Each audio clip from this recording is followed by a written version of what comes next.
You are watching Tutor Medj. So, punta po tayo sa ating Facebook account. Tapos, ito, menu. Yan, click lang po natin to. And then, go to your settings and privacy. Yan, click lang po natin yung settings and privacy natin. Tapos, ang hanapin dito ay yung settings. Nandun po siya sa taas. Ayan. Click natin. Okay. So, ayan na po. Ang hanapin naman po rito ay yung ating security and login. And then, check po natin where you're logged in. Tingnan nga natin kung ano-anong mga gadgets yung nag-login dito. So, dito, machi-check natin kung tayo ba talaga yung nag-login sa ating Facebook account or not. Okay, so may mga devices dito na nakalagay. So, mayroong mga naka-question mark. So, yun yung mga kahinahinala kasi device type unknown.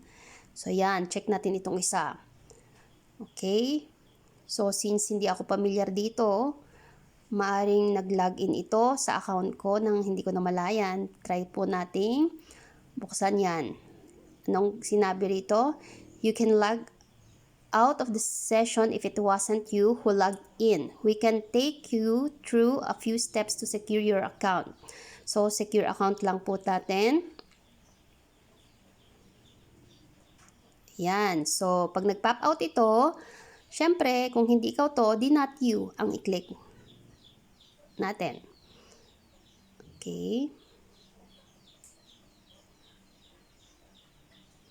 Ayan. So, gagawin natin ay to secure our account. Now, magpa-pop out ito. So, get started.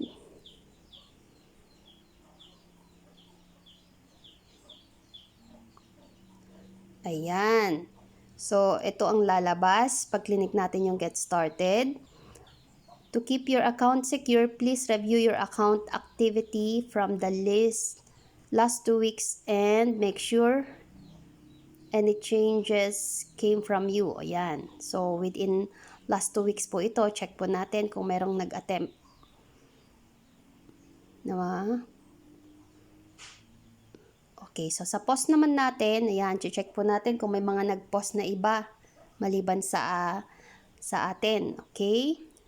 So, check ko lang din tong sa akin. Ayan. Tingnan ko nga. Okay. So, within 2 last week lang po ito. So, yan. Okay naman. Wala naman ako nakikitang kakaiba. So, punta tayo ulit dito. Balik tayo. I-review naman natin yung friends and followers natin. Okay, so wag na kayong magulat kung for yung konti lang makikita natin dito kasi this is from the last 2 weeks lang naman. Okay? So check lang natin kung may mga kakaiba bang mga friends dito na hindi naman talaga natin na-acknowledge. Hindi natin na-accept, ganun. Okay, so far wala naman po. Wala naman ako nakikita sa akin. So, check nyo lang din po sa inyo. So, pagka nagkaroon ng kakaiba, yun lang po gawin. Check lang po natin. Tapos, yan, pwede na natin yan follow. Okay, then, anong gagawin next? Let's go back here and then, pababa pa natin. Tapos na tayo. Let's click finish. And then, ito, babalik tayo dito sa ating Facebook. Puntahan natin ulit yung menu and then go back to your settings and privacy. Click settings. Then security and login. Ayan. So this time, baba tayo. Scroll down natin. Hanapin natin yung two-factor authentication. So in this two-factor authentication, use two-factor authentication.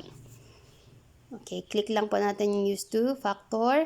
And then here, may recommended na kaagad, authentication app. Okay? So, yan yung recommended. Then, we have also the text message. Yan, use text message to receive verification code. Meron din tayong security key. Okay?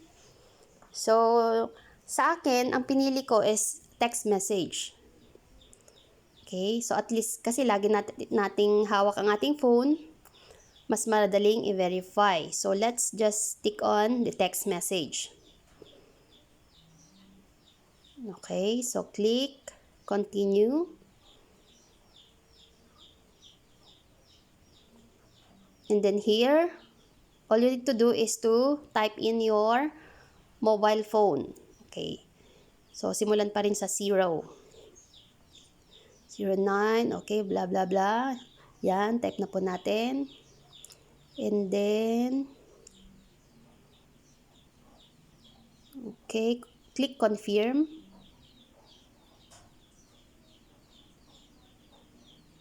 Ngayon, type lang po natin yung password ng ating FB account. Ayan.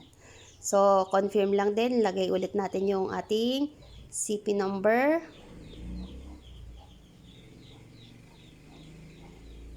And then, click confirm.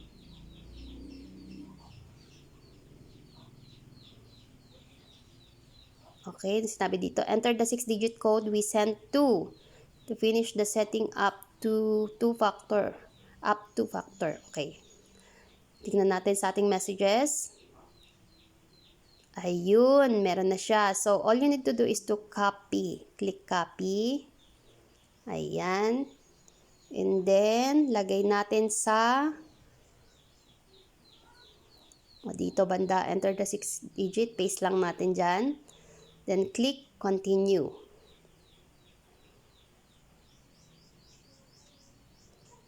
Okay. So, done na tayo dito.